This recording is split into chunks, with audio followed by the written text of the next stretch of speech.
नमस्कार। दिन भर की बड़ी खबरों में आपका स्वागत है। मैं हूं प्रिया और आइए नजर डालते हैं आप कुछ मुख्य खबरों पर। सबसे पहली खबर, हमास और इजराइल के बीच संघर्ष मंगलवार को चौथे दिन भी जारी है। दोनों पक्षों में मरने वालों की संख्या लगभग 16,000 तक पहुंच गई है, जबकि हजारों लोग घायल हुए हैं और अपने घरों से विस्थापित हो गए हैं। सोमवार देर रात इजरायली सरकारी अधिकारियों ने शिन्हुआ समाचार एजेंसी को बताया कि 7 अक्टूबर को हमास द्वारा दक्षिणी इजराइल पर अचानक हमला किए जाने के बाद 900 से अधिक लोग मारे गए हैं। 900 में से 260 लोग हमास के बंदूकधारियों की एक संगीत समारोह की हत्या कर दी थी। अधिकारियों ने कहा है कि मरने वालों की संख्या बढ़ने की आशंका है, क्योंकि बचाव दल अभी तक उन क्षेत्रों तक नहीं पहुंच पाए हैं जहां हमास के आतंकवादी और इजरायली सैनिक अभी भी भीषण लड़ाई लड़ रहे हैं। इजरायली स्वास्थ्य मंत्रालय ने अपने नवीनतम अपडेट में कहा है कि घायल लोगों की संख्या 2,616 हुई है। इनमें 25 की हालत काफी गंभीर है। गाजा में आतंकवादी समूह ने भी यह दावा किया है कि फिलिस्तीनी क्षेत्र में लगभग 130 इजरायली को बंधक बनाया गया है। इस बीच फिलिस्तीनी स्वास्थ्य मंत्रालय ने पुष्टि की है कि गाजा पट्टी पर जवाबी इजरायली हमलों में मरने वालों की संख्या का क्रमशः 678 और 3,326 हो गई है। संयुक्त राष्ट्र राहत और कार्य एजेंसी के अनुसार गाजा में इसके आपातकालीन आश्रय स्थल मंगलवार सुबह तक 90% क्षमता पर थे और 1,37,000 से अधिक लोग आश्रय ले रहे हैं। अगली खबर, दिल्ली में मनी लॉन्ड्रिंग के मामले पर आम आदमी पार्टी के विधायक अमानतुल्लाह खान के घर ईडी ने मंगलवार को छापेमारी की है। इस पर प्रतिक्रिया देते हुए उद्धव बाला साहब ठाकरे की शिवसेना के सांसद संजय राउत ने कहा कि 2024 के चुनाव होने तक विपक्ष के नेताओं पर ईडी की छापेमारी करते रहेंगे। महाराष्ट्र में 10-12 लोगों के नामों की लिस्ट ईडी के पास है। ईडी के पास अजीत पवार का केस था, एकनाथ शिंदे पर ईडी का केस था, कई नेता जेल जाने वाले थे। क्या ईडी इनके पास जा रही है? संजय राउत ने कहा कि विपक्ष के प्रमुख नेताओं पर 2024 तक छापेमारी जारी रहेगी।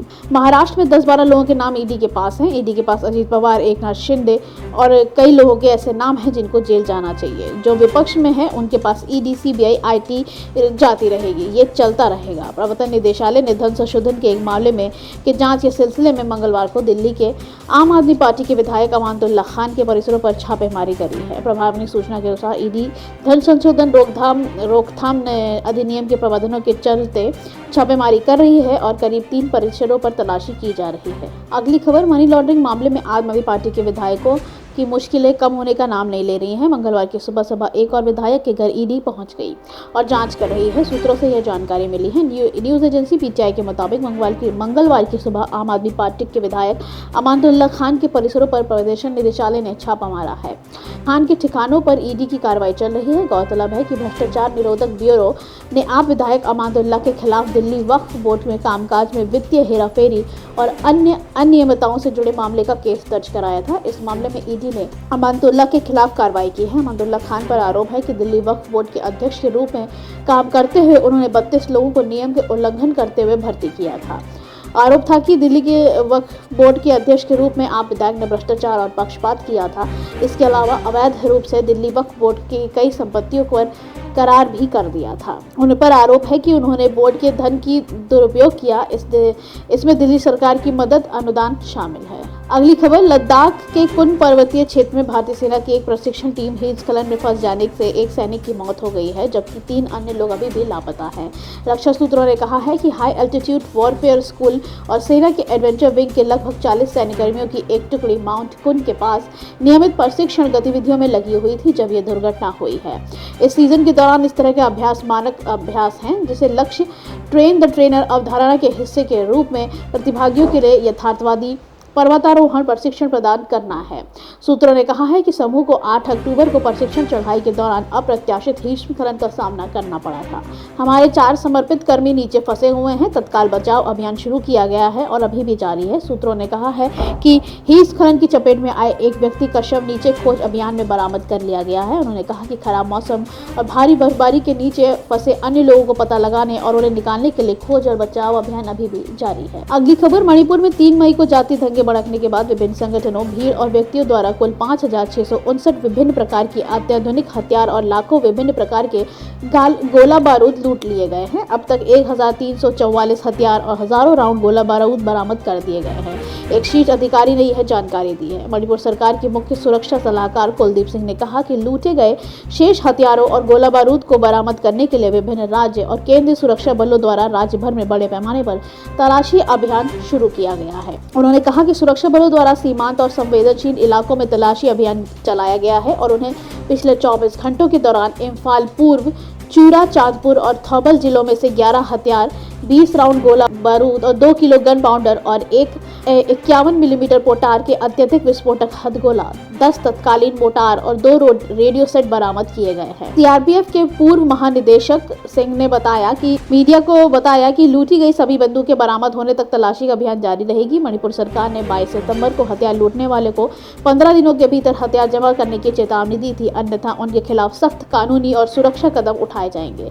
22 सितंबर को एक सरकारी घोषणा में कहा गया था कि राज्य सरकार ने इन 15 दिनों के भीतर ऐसे अवैध हथियार जमा करने वाले व्यक्तियों पर विचार करने के लिए तैयार है। अगली खबर, भाजपा के राष्ट्रीय महासचिव और करीमनगर के सांसद बंदी संजय कुमार ने मंगलवार को कांग्रेस और असदुद्दीन ओवैसी की पार्टी ऑल इंडिया मजलिस-ए-इत्तेहादुल मुस्लिमीन पर फलस्तीनी की आतंकी संगठन हमास का समर्थन करने का आरोप लगाया है।